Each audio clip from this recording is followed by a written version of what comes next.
Have you ever felt too small for certain places? As if some doors are open to everyone except you. And sometimes it has nothing to do with money or status.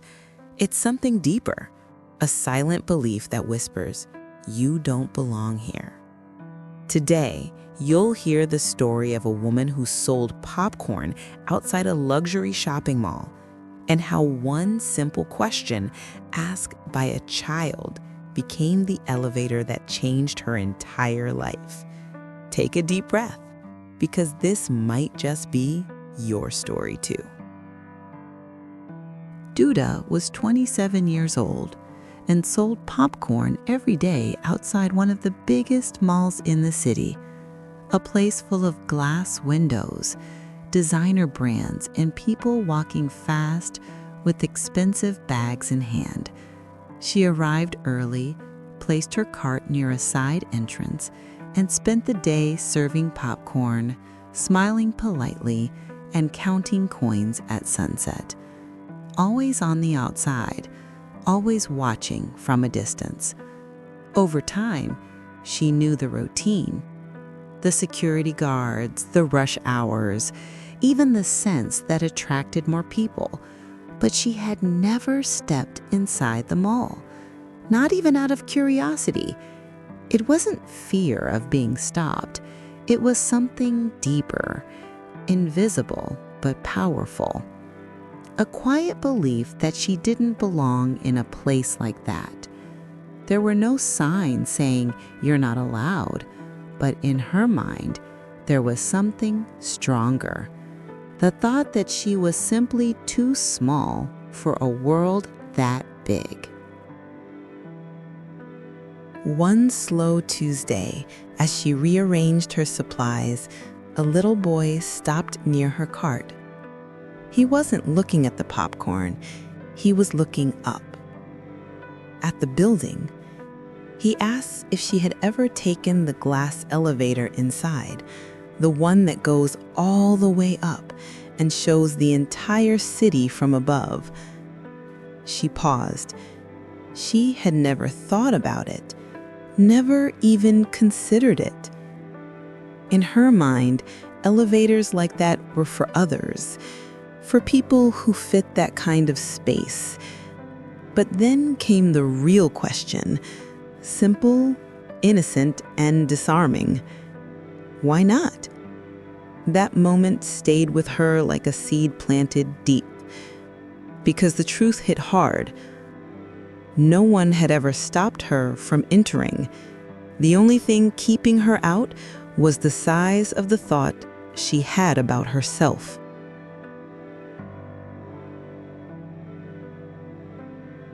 That night, the question echoed in her mind like a loop she couldn't turn off.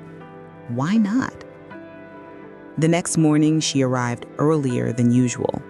She set up her cart, took a deep breath, and walked toward the entrance.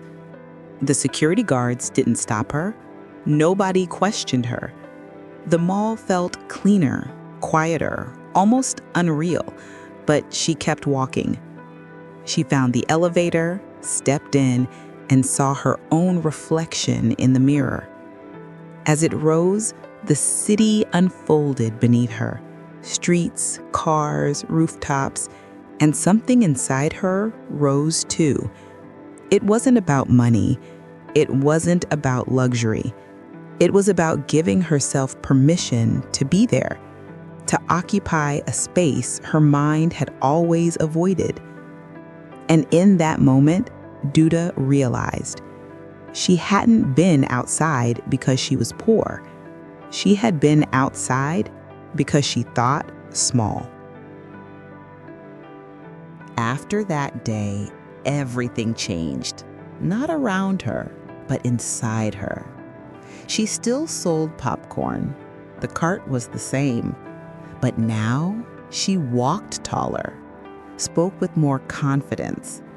Soon, she upgraded her recipe, improved her packaging, and started approaching people inside the mall. She learned how to present herself better. She pitched ideas. She took chances. And slowly, What once felt too big became familiar territory.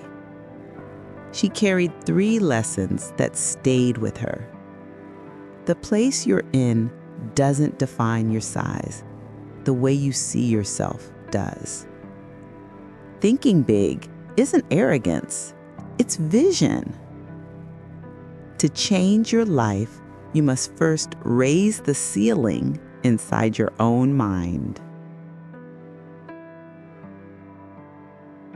6 months later, her popcorn cart had become a bright, modern kiosk inside the mall. She had a team, a brand, repeat customers. The same woman who once stood outside now belonged to the inside world she used to fear.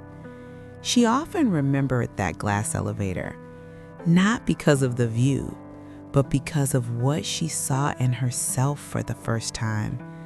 The truth is, the biggest doors in life don't stay closed. We just stop trying to open them. Duda's transformation didn't begin with a business idea. It began the moment she stopped shrinking herself. And now I ask you, what is your glass elevator? What space are you avoiding? Not because you can't, but because you think you shouldn't. Leave a comment, share your answer.